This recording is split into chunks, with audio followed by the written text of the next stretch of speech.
All right, teammates. We are back once again. If this is your first time listening to the Move Swiftly podcast, welcome to the show. Great to have you. Welcome, in fact, to the number one show on innovative teamwork. To my regular listeners, you already know how we get down here, man. You hit that play button, which means that there's somebody or something about to happen in your life that's going to make it better, going to change for the better. I've had quite a few people in here who run their own businesses, who've giving you incredible financial advice. And today is no different. Founder of Lecounte Financial, Mr. Cornelius Lecounte, is here, who I actually met. And this is what I mean when I say always be connecting. I know you regular listeners are maybe tired of hearing me say that, but I'm never going to get tired of saying it. ABC, always be connecting. It was a Saturday and I was in an event for the school I teach at, and he happened to be there. And I was letting him know, hey, look, man, it's that time where I'm growing. I'm in my mid 30s now. I want to make sure I'm putting my financials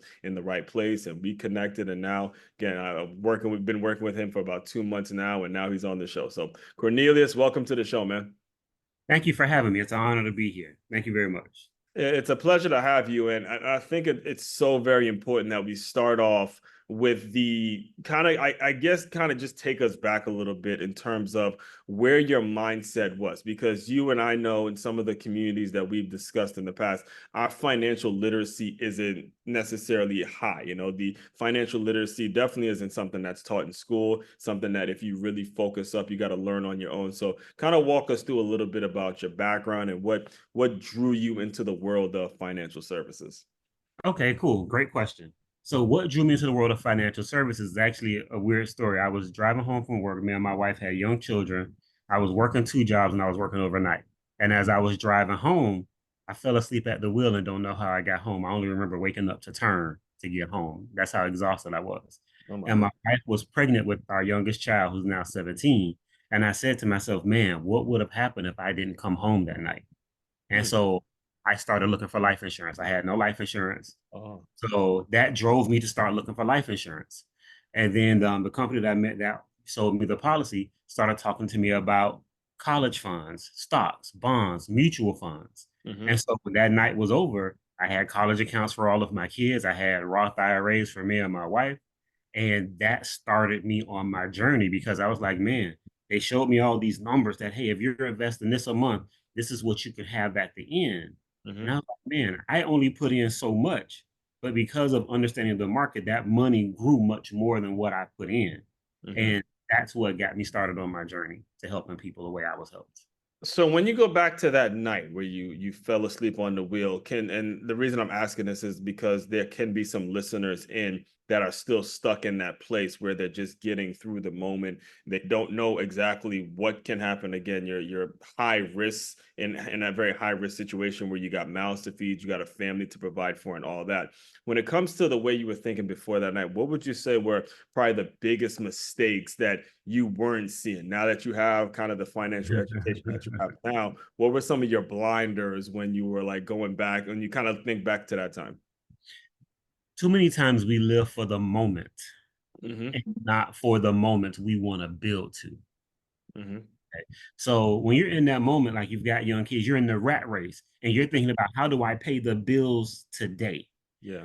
And I often tell this joke now that I saw the meme where on payday, there's this person getting beat up by all of their bills. The bills are robbing them. All right. I'm And picturing it. Yes, I'm definitely picturing it. so Because really, I mean, when you get into it, that's yeah. it. I mean, and it may not be, it will feel like you're getting your ass kicked because you got kids, you got school, you got bills. Then again, if you're a man, you got your spouse to take care of, you got to eat so many things. And then that check before you look at it is like, God, another 2 weeks, I gotta figure that shit out again. And so the biggest mistake we make is one thing I ask my clients every appointment now is what's your most important bill? And Right. most people will say their rent or their mortgage or their car payment. And I tell them, no, it's you. You have to every paycheck pay yourself as if you a bill.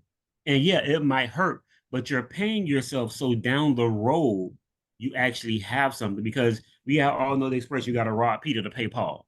Right. Because you've never paid yourself, now you've got to rob one bill to pay another bill. Hmm. And now the next couple of months, all your bills are behind because you had one incident. Hmm. right? So Yeah. it's about making the sacrifice to pay yourself first. Right. And having a vision. A lot of us, when we're young, we get those big income tax returns. Hmm. Okay. What do we do with those? Right. Right. Most things that get flat screen TVs and cars are the biggest things that tend to get purchased during tax season. Right. But we can allocate some of that money other places to begin a mindset of building wealth. Yeah, well, that I'm glad you brought up those specific products because you're right. When you're young, you do have this notion that you have to have a flat screen TV. You do have this notion that you have to have a certain car that you live. There's kind of a direction you're pointed in which you're living above your means. And I teach at a school with young kids, and actually, it was this book. I'll show you now. I'll give you an example. It was this book I wrote named The Six Figure Athlete. And one of the kids saw it and goes, "Oh, well, if you're making six figures, Mr. Asman, what are you doing teaching here? Or what are you doing? And it showed, and again, he's a young kid, fourth grade or whatever, but it showed a lack of financial literacy. And we put a number on it as opposed to saying, hey, maybe he has it invested somewhere, and maybe the money is going and it's coming back, or maybe I'm making a certain amount of sales on this and that's going here. So when it comes to actually teaching this mindset to young people who are so blinded to even understanding that, look, you have to put some money in to make some money back, where's the first place you start? Please, like, let us know, because you're never too young to start this kind of thinking. And that's what I've had to actually learn. And actually, speaking of folks like you and some of the other folks that have been on the show, I've learned that myself, is that you're never too young to start learning this process. Cool, great question. So what I tend to do, I'll start with stocks and things that they like. They like the Nikes, right? So I Yeah. ask the question: would you like to have Nikes, or would you like to have Nike stocks? $300 for Nike shoes, or $300 in Nike stocks? Which one would you like to have? And Hmm. most of them will say the Nike shoes, and I Yeah. will say, okay. So now let's go back. Let's buy your $300 Nikes, and we're going to buy $300 in Nike stocks. Now, over 10 years, look at how much the Nike stock has grown Hmm. versus the Nike shoes, which you've probably worn out. You're wearing them out. Now I do know Nikes now. You got the collectors and they're going up in value, things like that. But I'm just keeping it very simple. Hmm. Back to McDonald's. Would you rather go get the cheeseburger, or would you rather have McDonald's stock? And just trying to get them to have a vision of, if you put the $5 away today, Hmm. it can be $30 later, and you did not have to work for it. Yeah. The key to getting free is having money that you don't have to work for. Hmm. And Now, so, you had actually, and I am gonna admit this out on the show, on my show, and the show, because you listeners have been with me for 4 or 5 years now, and you know how much I've grown, and you know how much I've put into making this show the number one podcast on innovative teamwork. And I'll be 100% honest with you and with everyone listening, is you had to actually teach me exactly what a stock is.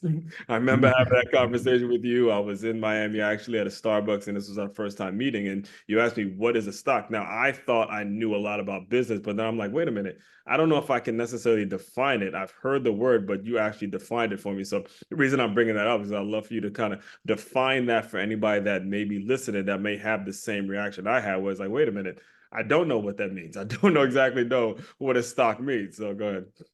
okay. So basically, a stock is you're buying ownership in a company. If you have one share of Nike, you Hmm. might be 0.000000045 owner of Nike, but you're basically buying ownership in companies when you buy the shares. Hmm. And when the company's doing well, those shares go up in value, your money goes up. So Hmm. now you have to ask yourself the question of, are you investing in companies that you think will be here the next 10, 20, 30 years and be profitable? If Hmm. you're doing that, then those are stocks that can be good for you to buy. Now, I'm not endorsing Nike. That's just an example that was just put out there.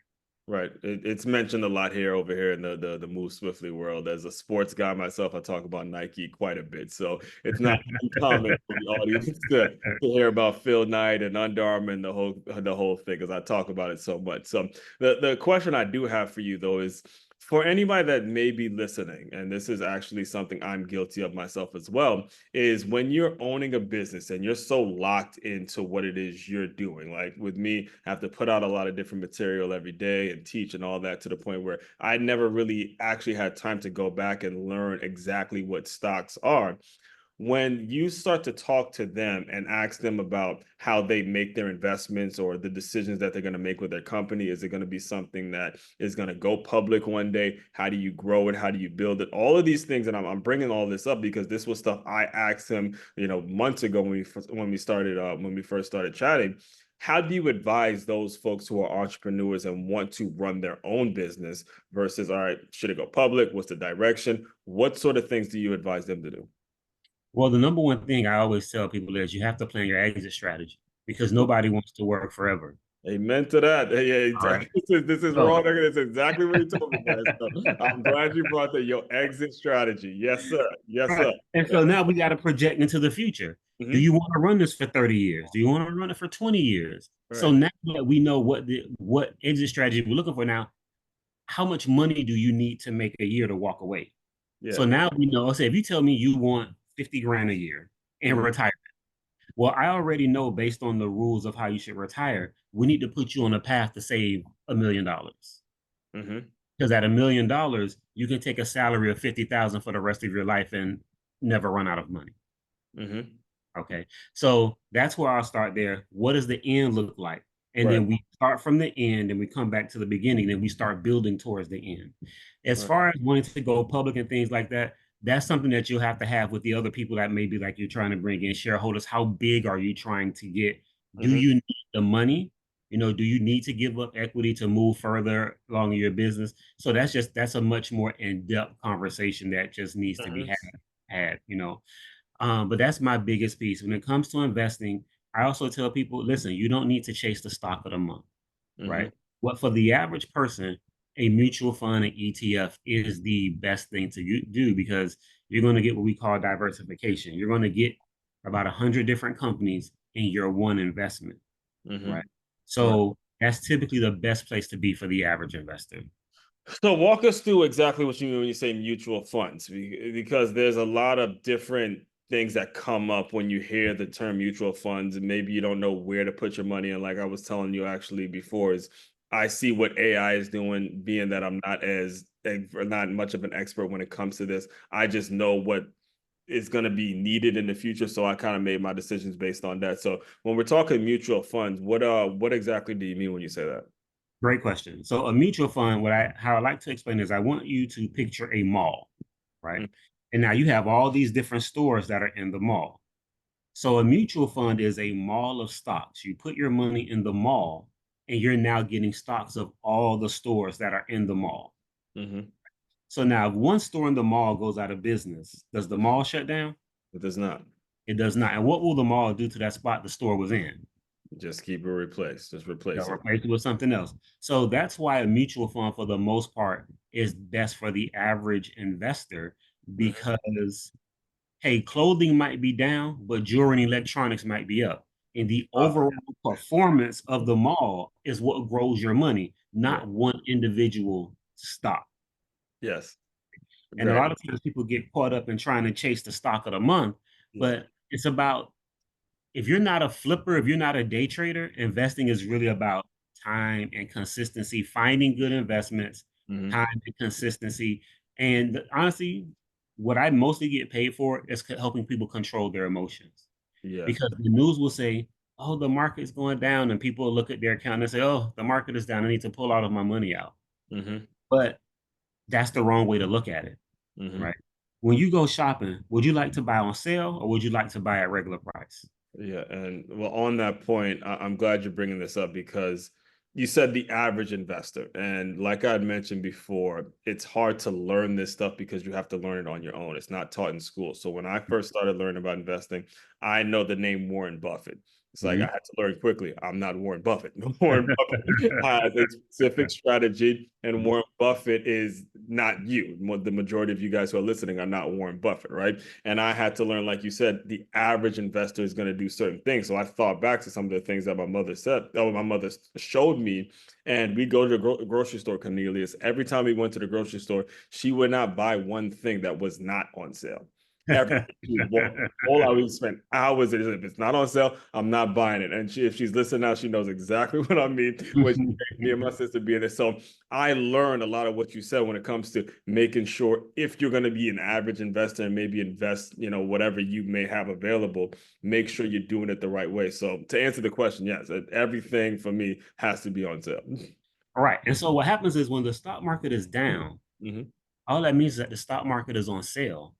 So you need to continue investing because the stock that was $50 is now $25. So you're still putting your money in it, but now you're buying it at 25. So when the market recovers, because you bought it at a discount, your account is going to grow even more. Right. Okay. And so, but people listen to the news and they look at their account and they say, oh, my account is down. No, we need to keep investing. And so when you're in your growth phase, a down market is actually your friend. When you're in your exit strategy phase, we now need to adjust the way you're investing because we're going to do the best job we can in avoiding significant down markets because now you're in your protection stage. So you're an athlete, right? Yes. So in the early game, you want to score as many points as possible. Right. That's your growth phase. But at the end of the game, when you've got the lead, you're now trying to protect the lead. That's your exit strategy phase. And so you need to be working with somebody who can help you navigate both. Right. And I have to ask you because we are in the election year and I'm not going to ask you who you're voting for at all. But I do want to know what your thoughts are when it comes to the financial plans that they have laid out because they're politicians and they all want your vote. And there's actually been several people even on this show that said, 08 when everything crashed, that all of a sudden they lost money and things went astray. But you're basically saying, hey, sometimes when things are going out, because it can be confusing for consumers, right? When things are going down, you're saying, hey, that's actually an opportunity for you to jump in. So can you elaborate just a little bit on that? So I got my investment license in 2008. And my very first client I inherited because her agent passed away. She came to me, she took $300,000 out of her account. And, I'm a new agent, and I'm looking like, man, lady, I just took over your account. You took $300,000 out. But she taught me something. What was down in 2008? Housing. She went and bought about 4 properties with that $300,000. Now, each of those properties are worth over $700,000 individually. Okay. You can't see. I'm getting goosebumps here.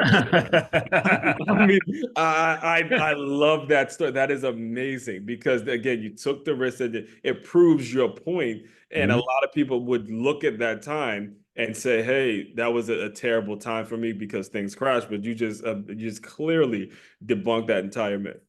Right. And so what happens is, did the market go down? Yeah, some people's, if you had growth aggressive investments, they probably went down about 40%. Right. Okay. Now, but by the end of 2008, the stock market had recovered. And in 2009, if you had stayed in, you had made all your money back. So in a year's time, you made all your money back. And then the market continued to explode and people were doubling their money over time. Right. All right. So that's the benefit of staying in. But what I learned from her was recession, if it did not impact you, and what do I mean? If you didn't lose your job and things like that, recession is actually your friend because there's something that's going to go on a massive discount when we're in a recession. So my message to my clients is, do you have money to participate in the next recession? And that's my goal. I want to have you saving and investing. So whatever the next recession is, you have money to participate. You brought up Warren Buffett. Warren Buffett went up, bought a bunch of companies at discount in 2008. He bought them because their share prices had dropped so low. He went in, okay, a couple of years ago, it was $3 billion to buy your company. It's $1 billion to buy your company today. I want to buy your company today at $1 billion. And now 15 years later, those companies are worth $10, $12 billion. Exactly. And the thing is too, and what gets me always is something that's mind-boggling about everything you're talking about is how hands-off it can be when you do it the right way. I remember actually doing a project when I was in high school. We were doing the Great Depression. He had his own project. And he had us look at the stock market, and he told us when I was a freshman year in high school, he said, if you guys learn this, you'll make more money than anybody in the world because the hands-off approach. So when you're talking about the system of it, and you draw, like you mentioned, you drew the comparison to insurance. How do we make sure the system is in a place where you can be hands off and you could focus on your family and it's not sucking up too much of your time, and know that your investments are actually making, so you can go on that vacation, you can go on that wherever it is you want to go, and know, hey, I'm just going to check my phone, it's making, cool. I don't got employees, I got to deal with customers, I got to deal with clients. Like what's your, I guess the question was, what is the way that you're able to establish that system where you just look at something real quick and you're able to move on?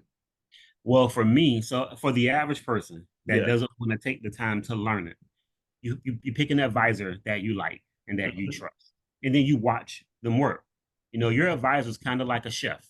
They're Yeah. going to come in the kitchen, they're going to design a meal for you, and then you taste the meal over time, and then you watch how they work. And if you like how they're working, you like how your money is growing, then Mhm. okay, cool. What I always tell people is this: just look up your guys' licenses, right? I meet a lot of people that are getting all their financial advice from guys who only have a life insurance license, Mhm. right? Yeah. So Yeah, that's that's cool. why I brought it up, because Yeah. we did have a previous guest. Shout out to my boy Brandon, who he runs a company named Wisdom Financial, and he was talking about how life insurance works, and he ran his own business. And again, there's no right or wrong way; it's all based on where you want to spend your money. But it's always interesting to see how different people's philosophies and different people's systems work for them, and that is so important for you as listeners to grasp. No one's telling you how to spend your money, but you do need to make sure you figure out a system. Like you said, find a coach, watch them work, and what's going to work for the things that are important for you. And also, listen, it's okay to get a comparison. I Yeah. meet people all the time and say, well, I've got somebody. Great. I'm Yeah. happy with it. Great. But you're happy compared to what? So, like, if I were to ask you a question, Hmm. who makes the best burger? If you only ever ate McDonald's burger, Yeah. you would say McDonald's makes the best burger. Right. But I take you to Longhorn Steakhouse and you're like, man, where did this burger come from? It's great. Yeah. McDonald's Yeah. tastes the best until you compare it. Yes. Yes. Yes. Okay. So I 1,000. always advise people, even my own class, hey, you can compare what I'm doing. Then Yeah. once you compare, we can come back, we can have a conversation because sometimes the comparison, there might be some things that misunderstood. But Yeah. always compare what you're doing, you know, ask a lot of questions. Yeah, that Okay. that that is beyond important, and it really boils down to how much do you really care, guys. You have to be, and every time, every single time this topic gets brought up, you're gonna continuously hear me repeat myself when I say you have got to care about somebody other than yourself. You have to be incredibly selfless. I mean, there's been countless people that have been on here and they've talked about how they've gone completely broke, made millions, that made all the money in the world, and they lost it all because they spent the money on selfish shit. So it's important that you really care about what exactly you're putting out there, what's going to be around when you're gone. And the example that you shared in terms of you fell asleep on the wheel and boom, focus them right up, because hey, God forbid something happens, and what's my wife going to do, what's my kids going to do, what's going to be the situation if I'm not here, and I can't stress the importance of that. So all that being said, I do want to be very respectful of your time. Can you just talk to people like, how do you see this thing growing for you? What's next? What's coming down the pipeline? Just kind of walk us through what you envision for the future. So what I envision for the future. So when I'm looking at my business, I'm really looking to grow my advisory business from an investment standpoint. So I'm Mhm. working with some companies to actually be the manager over their 401ks, you Hmm. know, working with individuals, still sitting with clients one-on-one to handle their personal. I just have to stop you there because you Mhm. brought up 401ks, and I have to ask about it because Okay. Okay. it's a very important part. I was actually in Miami right there in Cutler Bay, working out every morning like I do in LA Fitness, and there was this lady who was struggling, like she's like upset because they're about to open up the LA Fitness, and she doesn't know if she's gonna get her 401k after 30 years of work, and she just might not get it because the way things were, they had to take the 401k and all that. So can you just talk a little bit about what the 401k is, what people should be asking when they take that job, and how it gets offered and all that? So Okay, great question. So I've never heard of a 401k that doesn't get released to the person because it's yours, yeah. right? So Mhm. it's not like a job. It's not like a company pension. You contribute to the 401k. Well, I think it was that she's not going to get as much, or the percentage wasn't what she expected. So Oh, okay. might have Okay. been a situation. I was just kind of overhearing and I saw the look on her face, and she was genuinely worried about having to work another year to get the full amount or something like that. So Okay. that's what it made me think like that 401k thing. There's some don't feel right about some don't feel right about it, right? So, all right. So there's a misconception about 401k. So the 401k is a job sponsored retirement plan. It Hmm. gives you the highest limits to put money away for your future. The company can match if they choose to. So if you put in 5%, the company can say they'll put in 5%. So Hmm. you're getting 5% free money. Okay, given to you every time that you put in. The Hmm. money's invested. They're going to have mutual funds and stocks and other things inside of there. So Hmm. you're going to have to figure out a system on how you want to invest your money inside of the 401k. Hmm. And money grows when you retire or when you separate from service of that company, you can take your 401k with you. You can put it into your new company, you can put it into a individual retirement account, I got or you can just, handle it however you see fit. It's your money. I got you. I got you. Makes sense now. Makes sense. All right. Thanks for clearing that up. But like I No. said, you were telling me what's next and what you plan on doing. So what's next for me is, like I said, 99% of my business is individuals. So Hmm. I'm looking to get into companies. I'm doing financial planning workshops. I'd say briefly, like my wife passed away February 16th of 2023. And so one thing I'm looking forward is I've actually looking to start a podcast and I'm still figuring out the name of it because what I've learned in my grief journey Hmm. is that there are a lot of people, especially with spouses, that are still stuck. It's as if their significant other passed away yesterday and they've been gone 10, 15 years. And so one thing I'm really pushing myself to be is not be stuck. So part of my podcast is going to be just like, what's next for you? And have people just come on and tell their story. And I'm thinking more of, okay, this is who you were. That's your beginning story. Who are you now? Hmm. What's next? What's your next phase? All Hmm. right. And really just trying to, and it doesn't have to do with grief, but what I'm finding is people are having hardships Right. and they're staying stuck in their hardships. They're not advancing. Hmm. And in life, we all gonna have hardships. Right. But the key is how do I advance despite this pain? Hmm. So I really want to encourage people to advance despite their pain. And then also, I love the fact that you're a brother, you have a podcast, Hmm. because I want to give society more of a positive image of Black men. Hmm. Because if there's any group of people that's getting beat down in all of the media, everything you see almost no positive images of Black men.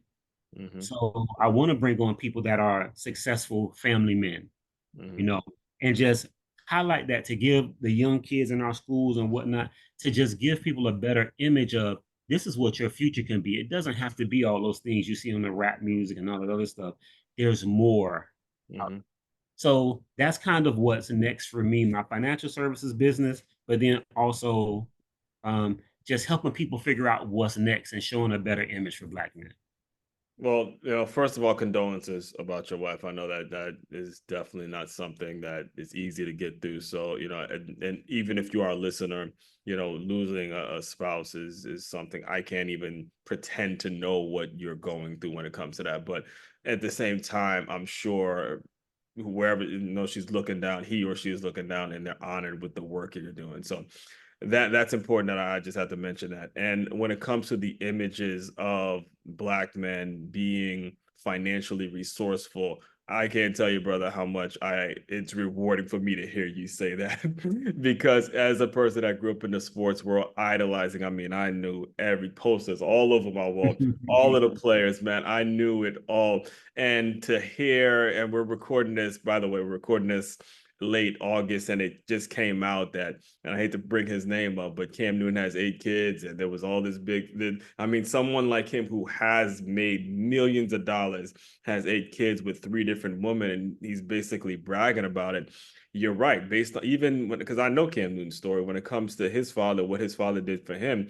we need to step up when it comes to our image. We need to step up and not just be these athletes and these entertainers, because if you look on TV, they're not being responsible with their money. Now, I'm not making a generalization here. I'm talking about several of them that have massive, massive followings that are not doing the things responsibly. So the people in the communities, the people that you have access to, those are going to be the ones that are going to help you in ways when you're, again, 99% of you guys are not going to be good enough to be Tyreek Hill. You're not going to be good enough to be Cam Newton. So I'm just telling you now, it's not going to happen. It's going to be those people that are filling the gaps in that community that really, really push us forward, and not these athletes or these rappers that we spend so much time idolizing. So, please, can you tell people how they can get in touch with you? And, when it comes to if they want to work with you further, maybe they want to have you come in and speak. Maybe there's a coach listening in that has has young players that want to just have you talk, kind of tell people how where do you normally send people? Okay, great question. So you can find me. My Instagram is Dad Widower Boss. That is my Instagram. You can email me at Lecounte, LECOUNTE, financial at gmail.com. And you can always reach me on my telephone number at 305-788-7316. Excellent, excellent. And that will be included in the show notes as well. So, Cornelius, the final thing I do to close out all the shows is I want you to use your imagination a little bit. Where were you, in Miami? You were driving, you fell asleep on the wheel. I want you to go back to that. Was it in Miami, actually? Yes, it was in Yeah, Miami. yeah, Miami. You fell asleep on the wheel. You got kids. I want you to go pretend that version of Cornelius has come into the Zoom room. Give him some words of encouragement, and we will officially close. So my words of encouragement to that, Cornelius, is just keep pushing. It gets better. As long as you don't quit, set your goals, stay focused. Life isn't about where you are, it's about where you're going. It gets better. The mic officially drops with that one, man. Thank you again. Thank you for what you got going on. Thank you for coming on. Looking forward to continually building this relationship, man. Happy we cross paths. And everyone out there, man, listen, this stuff is important. There's no avoiding it. You really got to lock into where you're putting your money, who is advising you, and make sure you're not just sticking to one specific thing, because this world is so damn unpredictable. The only thing that is guaranteed is change. So if you're not doing the legwork, if you're not doing the little things, don't be surprised when things come up on you that are unexpected and you're not prepared to deal with it. So I'll leave it at that. Fellow teammates, continue to move swiftly. We will talk more soon. All right. Thank you.